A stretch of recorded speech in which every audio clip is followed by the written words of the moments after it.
Okay, everyone, let's do an experiment. Close your eyes and think of a happy memory, one that makes you smile every time you recall it. Okay, got it? Now open your eyes.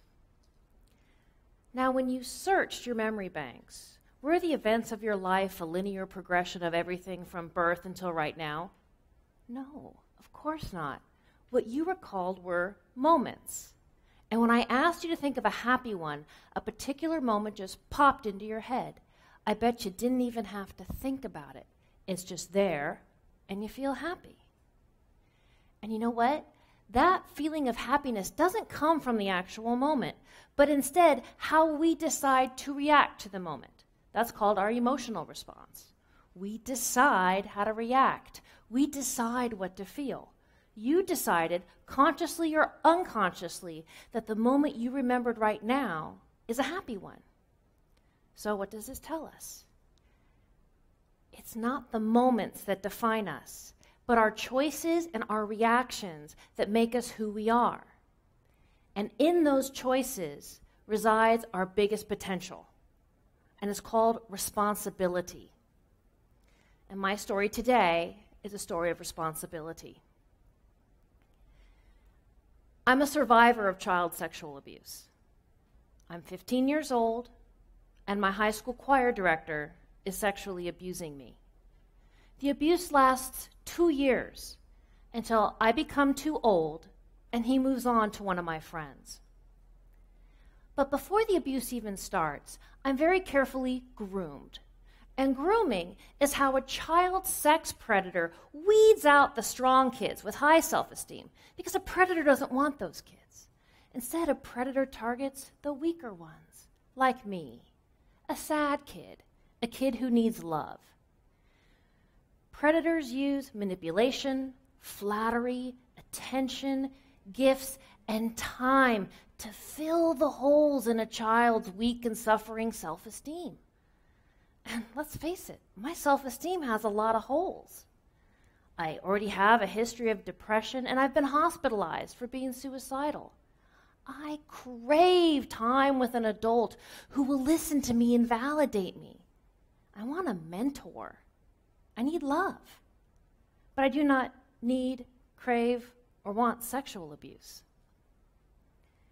When the abuse is in full force, my predator manipulates me into thinking that what's happening is not rape, but love.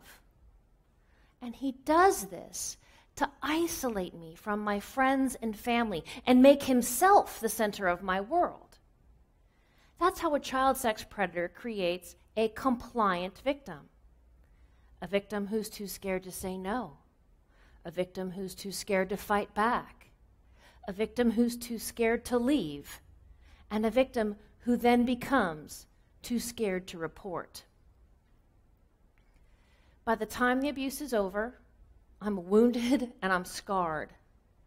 And I'm 17 and I'm pregnant and I have a sexually transmitted disease. And I'm also utterly alone. In seeing the intended effects of grooming, but not understanding what's going on, my friends and my peers, they think I wanted the abuse. They think I'm happy with it. They're scared of my predator, and they're disgusted with me. So I'm totally isolated. Ha-ha, my abuser's grand plan has worked. Because you see, predators are cunning, and my friends and I are not. Things aren't much better at home.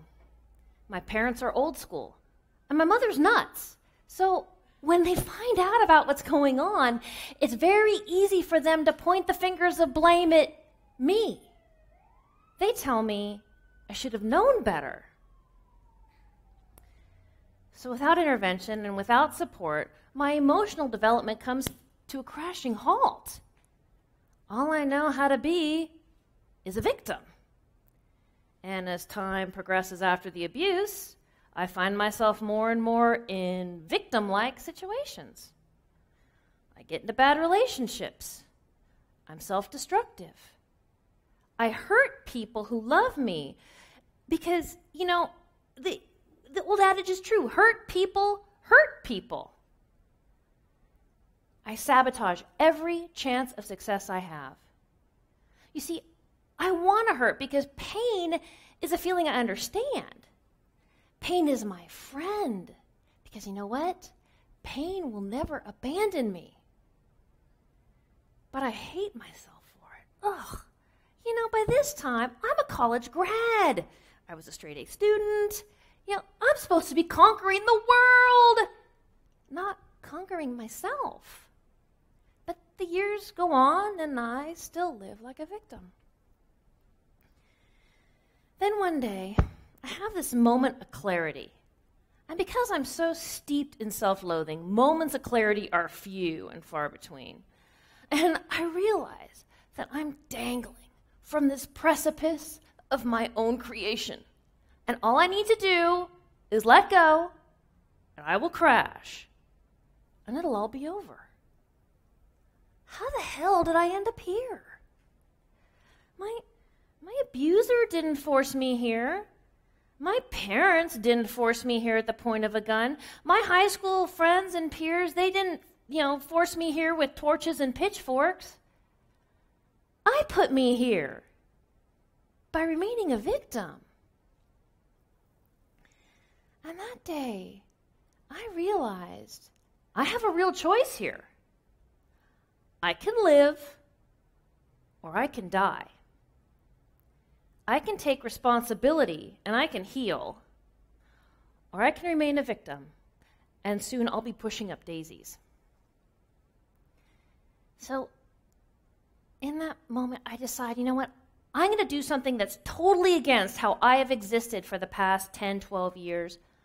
I'm going to live. No, I'm going to thrive. But the first thing that I have to do is going to be the hardest. I have to take responsibility for putting myself on that precipice. I have to take responsibility for my life. I have to take responsibility for the fact that my abuse happened. Not blame, but responsibility. I was an innocent child and the abuse was not my fault. But you know what? I can't change the past.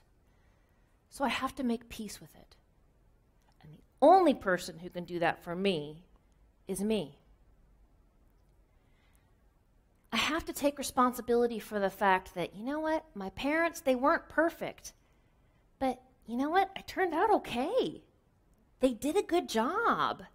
And they love me and they're sorry. My choices and my actions and my reactions after the abuse were my doing, not theirs. It's time to let go of anger. It's time to forgive my parents. I have to take responsibility for the fact that the circumstances surrounding my abuse hurt a lot of other people. Oh my God, I finally understand why my friends were so mad. Now, I realize that I can't change their opinion of me, and it's an opinion that still stings. But what I can do is I can tell them how truly sorry I am about what happened, and I can do it without blaming myself. And when I do that, the sting starts to go away a little bit. And then, as I take responsibility, it's like this veil. It's lifted, and I can see. I'm like, holy smokes! If I take responsibility, I can create the future that I want.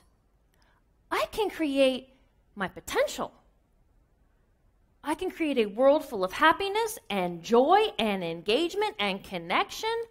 I can use my power, my story to empower and inspire instead of using it to shame myself. I can be happy. And that's startling because you know what? I don't even know how to be happy.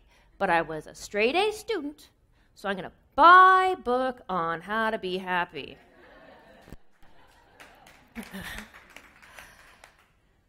But I have to take control.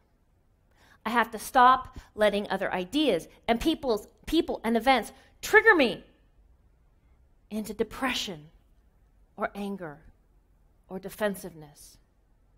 I have to choose to no longer be a victim, and I have to regain the power in my life.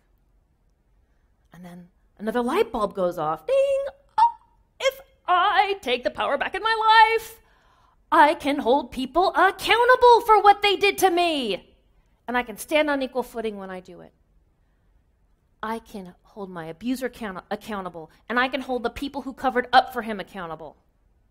I can fight for my own justice, and I can fight for justice for other people.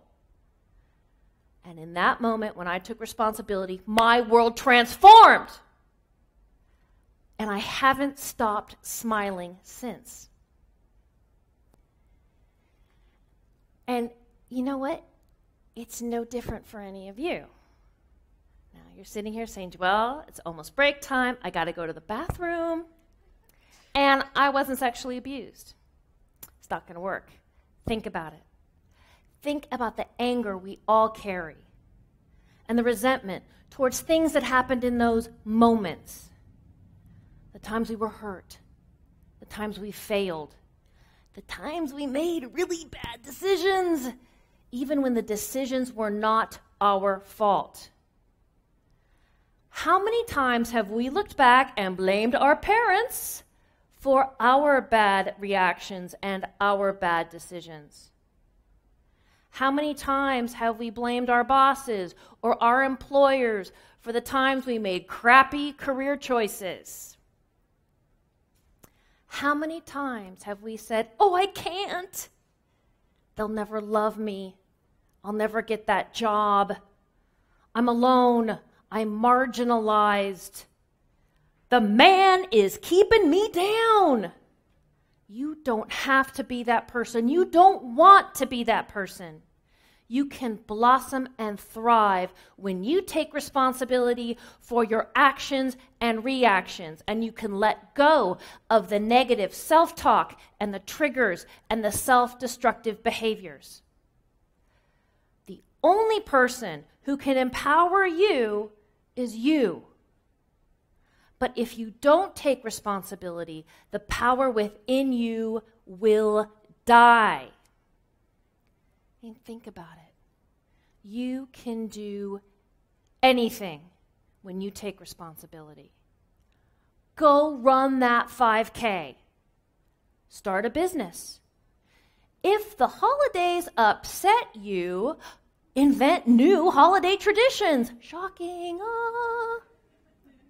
Smile, vote, forgive, tell someone you're sorry. Stand up for yourself. Stop enabling. Let go of anger and toxic people. Find common ground with an opponent. Sit up straight. It always works. Everyone sits up straight. Surround yourself with love. But you will not be able to do that unless you take responsibility and you let go of the artificial moral high ground of victimhood and create the future that you want. Because if you do that, if you take responsibility, you will change your world. And when you take responsibility, you will have the power to change the whole world. Thank you.